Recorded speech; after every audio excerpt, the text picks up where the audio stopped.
Histoire. Le village des ombres, partie 1. Dans un pays d'Afrique, vivait un homme respecté. Marié, père de 4 enfants, 3 garçons et une fille. Il menait une vie simple et heureuse. Son aîné avait 25 ans, le deuxième 23, le troisième 19, et sa fille unique venait d'avoir 18 ans. Cet homme aimait une chose plus que tout, voyager avec sa famille. Ensemble, ils traversaient les routes d'Afrique, visitant des villes et des petits villages reculés. Partout où ils passaient, ils apportaient la paix, la joie et le respect. Un jour, leur route les mena au Bénin, pays réputé pour ses traditions mystiques et ses secrets anciens. Curieux de découvrir l'authenticité des villages béninois, ils louèrent un camping-car et se mirent à rouler toute la nuit. La lune éclairait la route solitaire. Le vent chaud traversait les arbres. Tout semblait paisible, jusqu'à ce que le moteur s'arrête net. Le véhicule venait de tomber en panne, juste à l'entrée d'un village isolé. L'homme, confiant, dit à sa femme et à ses enfants: « Ne vous inquiétez pas, allons demander de l'aide. » Ils entrèrent dans un petit bar encore ouvert, malgré l'heure tardive. Mais à l'intérieur, l'ambiance glaça immédiatement leur sang. Tous les habitants étaient vêtus de noir. Leurs cheveux étaient d'un noir d'encre, leurs yeux vides, leurs regards froids. L'atmosphère pesait, comme si l'air lui-même refusait d'être respiré. L'homme, essayant de garder son calme, s'adressa au barman. « Bonjour, excusez-moi. Il y aurait un garagiste dans le coin? Et un hôtel, peut-être ?» Le barman, sans cligner des yeux, répondit d'une voix grave. « Le garagiste est en vacances. 3 jours. L'hôtel est juste à côté. » Sans poser plus de questions, l'homme prit sa famille et s'installa à l'hôtel du village, réservant pour 3 nuits.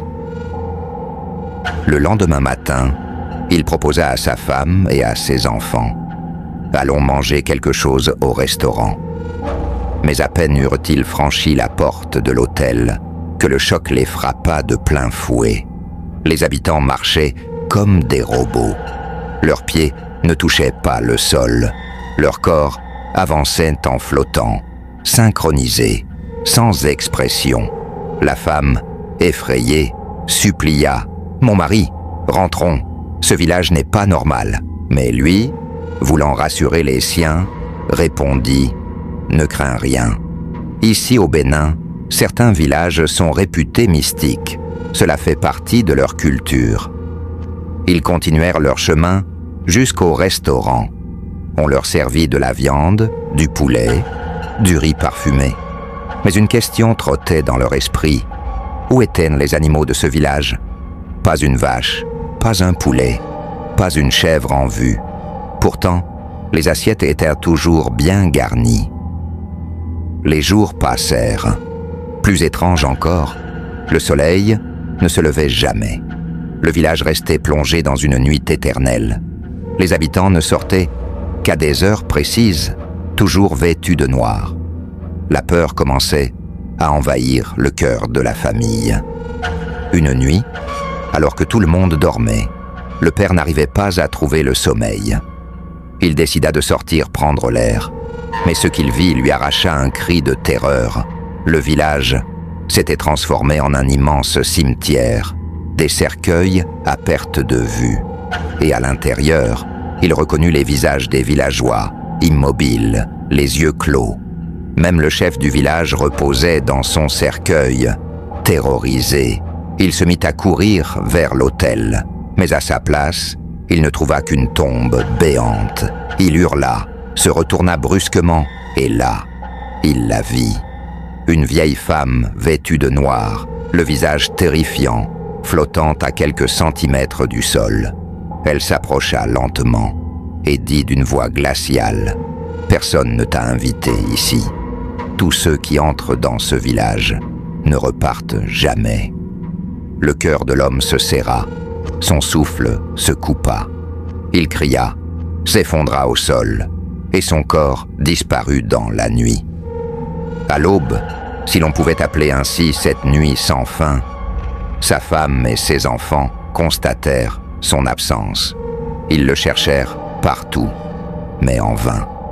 La mère, paniquée, commença à soupçonner le pire. Ce n'est pas un village normal. Et si c'était des cannibales? Ses enfants, eux aussi, avaient remarqué quelque chose d'inquiétant. On ne voyait aucun animal, aucune ferme. Et pourtant, la viande était toujours servie. Alors la mère prit une décision. Personne ne sortira plus de cette chambre. Nous restons ensemble. Mais l'aîné, le fils de 25 ans, ne pouvait se résoudre à abandonner son père. « Je ne laisserai pas papa seul, je vais le chercher. Fermez la porte derrière moi, et quoi qu'il arrive, n'ouvrez à personne. » Malgré les supplications de sa mère, il sortit, et ce qu'il vit glaça son sang. Son père, debout, à côté d'un cercueil, souriant d'un sourire effrayant, les yeux vides, le visage déformé. « Papa » murmura-t-il. Mais il comprit aussitôt. Ce n'était plus son père. Il courut vers l'autel, mais celui-ci avait disparu. À la place, une tombe ouverte, béante, prête à l'avaler. Derrière lui, des dizaines de cercueils s'ouvraient. Les villageois sortaient, leur corps se transformant en corbeaux noirs. Le ciel se remplit d'ailes sombres. Le bruit assourdissant résonna dans la nuit. Le jeune homme tomba à genoux. Son cœur lâcha, et comme son père, il mourut, le corps aspiré par l'ombre du cimetière. Certains voyages ne doivent jamais être entrepris, car il existe des lieux où les vivants n'ont pas leur place, et où la curiosité devient une condamnation éternelle.